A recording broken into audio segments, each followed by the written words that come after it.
हाय दोस्तों, मेरा नाम इशमीत और आप देख रहे हो वेब स्क्रीन टीवी। इस वीडियो में बात करूंगा व्हाट इफ एपिसोड 8 के बारे में। तो इस एपिसोड में हमें देखने मिली अल्ट्रॉन की स्टोरी लाइन, जहाँ पे अल्ट्रॉन ने पांचों इन्फिनिटी स्टोन्स हासिल करके कैसे मल्टीवर्स पे कब्जा किया। Won't you take me home? Give me wings to fly. तो एपिसोड के स्टार्टिंग में हम लोग को देखने मिलती है वॉचर की आवाज, जहाँ पे वॉचर बता रहा होता है कि रियलिटी एक शीशा है इनफाइनाइट पॉसिबिलिटीज का, जहाँ पे कौन सी पॉसिबिलिटी किस भयानक टाइमलाइन में कन्वर्ट हो जाए इसका हमें अंदाजा भी नहीं है। तो भाई लोग, एपिसोड की स्टार्टिंग में हम लोग को देखने मिलता है कि ब्लैक विडो और क्लिंट बार्टन उन लोगों की लड़ाई हो रही होती है अल्ट्रॉन के रोबोट से, जहाँ पे क्लिंट बार्टन का हाथ ऑलरेडी रिप्लेस था स्टील हैंड से। तो अब ब्लैक विडो और क्लिंट बार्टन दोनों के दोनों उन रोबोट्स को हरा देते हैं और वहाँ पे हम लोग को देखने मिलता है कि सारे के सारे एवेंजर्स मर चुके हैं और सिर्फ ब्लैक विडो और क्लिंट बार्टन ही बचे हैं, जो कि फिलहाल मौजूद है रशिया में, जहाँ पे उन लोग अल्ट्रॉन से छुपते छुपाते पहुंचे हैं। तो अब इसी के साथ वॉचर बताता है इस टाइमलाइन के नेक्सस इवेंट को, जहाँ पे कैसे टोनी स्टार्क ने माइंड स्टोन की मदद से अल्ट्रॉन को क्रिएट किया और वही अल्ट्रॉन कैसे उन लोगों के खिलाफ चला गया और शुरू हुई वहाँ पे एज ऑफ अल्ट्रॉन, जहाँ पे अल्ट्रॉन का सिर्फ एक ही मकसद था, सारी की सारी ह्यूमन लाइफ को खत्म करना।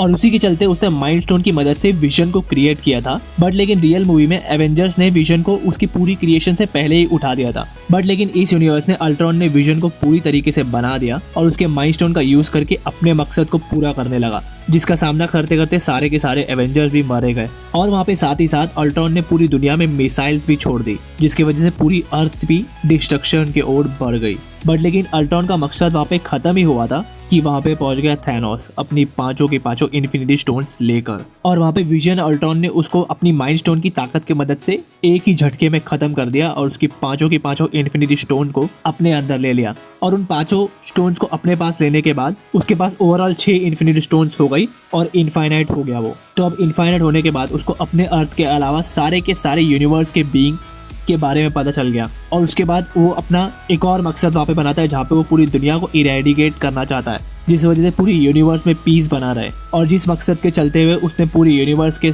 सारे ह्यूमन बीइंग्स को खत्म कर दिया। और वहाँ पे उसका सामना कैप्टन मार्वल से भी हुआ, बट लेकिन कैप्टन मार्वल भी उसके सामने कुछ भी नहीं कर पाई। तो अब पूरी दुनिया के बीइंग्स को खत्म करने के बाद उसका ये वाला मकसद भी पूरा हो जाता है, जहाँ पे वो पूरी यूनिवर्स में पीस ला देता है। बट लेकिन वहीं पे हम लोग को ये देखने मिलता है कि उसको एहसास होता है वॉचर का, जहाँ पे वॉचर भी ये बोल रहा होता है कि अल्ट्रॉन का ये मकसद खत्म होने के बाद उसे पता चल जाता है कि उसके जैसे और भी यूनिवर्स मौजूद है, जो कि अलग अलग रियलिटी से बने हैं। और वॉचर ये देख के वहाँ पे पूरी तरीके से चौंक जाता है, क्योंकि वॉचर ने ऑलरेडी सब कुछ देखा होता है, जो भी होने वाला होता है या फिर हो चुका होता है। बट लेकिन उसको ये अंदाजा नहीं था कि यहाँ पे विजन को पांचों इन्फिनिटी स्टोन्स मिलेगी और विजन अल्ट्रॉन इस हद तक डिस्ट्रक्शन मचाएगा। बट लेकिन वॉचर वहाँ पे एक और चीज बोलता है कि ये सब के बावजूद भी हमारे पास एक होप है। और वहीं पे हमें नेक्स्ट सीन में देखने मिलते हैं क्लिंट बार्टन और ब्लैक विडो, जहाँ पे ब्लैक विडो और क्लिंट बार्टन केजीबी आर्काइव्स में पहुंचते हैं, जहाँ पे उन लोग निकलते हैं एक ऐसे एआई को ढूंढने के लिए जिसकी मदद लेकर उन लोग अल्ट्रॉन को हरा सकते हैं। और वहाँ पे हम लोग देखते हैं कि वॉचर उन लोगों को देख रहा होता है उस कोड को ढूंढते हुए,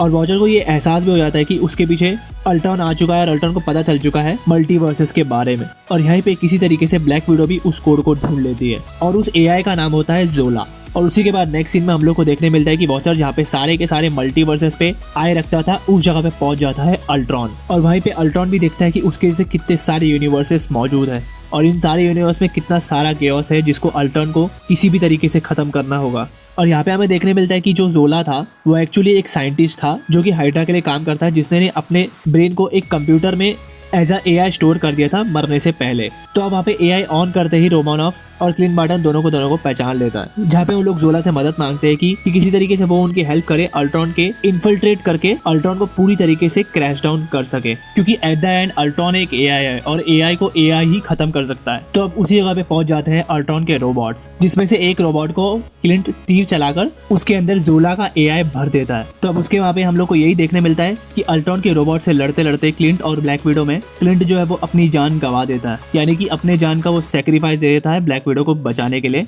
सिमिलरली जैसे उसने एंड गेम में दिया था। और वहीं पे जोला एआई बताता है ब्लैक विडो को कि उसको अल्ट्रॉन का अच्छे से पता नहीं मिला है, क्योंकि अल्ट्रॉन जो है वो फिलहाल इस यूनिवर्स में नहीं है, वो कोई और अलग ही यूनिवर्स में मौजूद है। और वहीं पे हम लोग को दूसरी जगह पे देखने मिलता है कि अल्ट्रॉन और वॉचर की होती है लड़ाई, जहाँ पे वॉचर जो है उसको अभी भी भरोसा नहीं हो रहा है, क्योंकि वो यही बोल रहा होता है कि ये बिल्कुल भी पॉसिबल नहीं है। और जो भी अभी हो रहा है वो वॉचर को बिल्कुल भी समझ नहीं आ रहा, क्योंकि वॉचर सब कुछ जानता है, बट लेकिन वो इस चीज के बारे में बिल्कुल भी अवेयर नहीं था। तो अब वहाँ पे अल्ट्रॉन और वॉचर दोनों की बहुत ज्यादा लड़ाई होती है और लोग अलग अलग यूनिवर्स में पहुंचते हैं लड़ते लड़ते, जहाँ पे उन दोनों की लड़ाई में बहुत सारे अलग अलग यूनिवर्स तबाह हो जाते हैं। और वहीं पे जब अल्ट्रॉन का पलड़ा भारी हो रहा था वॉचर पे, तो वॉचर वहाँ पे किसी तरीके से अल्ट्रॉन को चकमा देकर वहाँ से भाग जाता है। बट लेकिन अल्ट्रॉन एट द एंड बोलता है कि वॉचर कितना भी भाग जाए वो आखिरकार वॉचर का पता कर ही लेगा, क्योंकि वो अब इनफाइनाइट बीइंग हो चुका है। और यहाँ पे हम लोग को देखने मिलता है कि वॉचर जो है अल्ट्रॉन से बचकर पहुंचा है डॉक्टर स्ट्रेंज के पास। और ये वो वाला डॉक्टर स्ट्रेंज है जो ईविल था और जिसको हम लोग ने देखा था एपिसोड 4 में, जिसने बहुत सारी पावर हासिल कर ली थी। और ये वही डॉक्टर स्ट्रेंज है जिसकी वॉचर ने हेल्प नहीं की थी जब इस डॉक्टर स्ट्रेंज का यूनिवर्स तबाह हो रहा था। बट लेकिन एट द एंड वॉचर को डॉक्टर स्ट्रेंज के आगे झुकना पड़ता है और उसको डॉक्टर स्ट्रेंज से इस केओस के लिए हेल्प मांगनी ही पड़ती है। तो अब इसके आगे की जो स्टोरी है वो हमें देखने मिलेगी नेक्स्ट एपिसोड में, जहाँ पे हम लोग को गार्डियंस ऑफ द मल्टीवर्स देखने मिलेंगे। तो अब नेक्स्ट एपिसोड की स्टोरी बहुत ही खतरनाक होने वाली है। इसी के साथ जल्दी से बीच वाले सब्सक्राइब बटन पे क्लिक कर दीजिए ताकि आप नेक्स्ट एपिसोड की एक्सप्लेनेशन को बिल्कुल भी मिस ना कर पाओ। मैं व्हाट इफ एपिसोड के रिगार्डिंग और भी वीडियोस लेके आता रहूंगा, और व्हाट इफ के रिगार्डिंग पिछले एपिसोड को आप देखना चाहते हो तो ये राइट वाली वीडियो पे क्लिक कर दीजिए। मिलता हूँ मैं मेरे नेक्स्ट वीडियो में, तब तक के लिए टेक केयर, बाय बाय।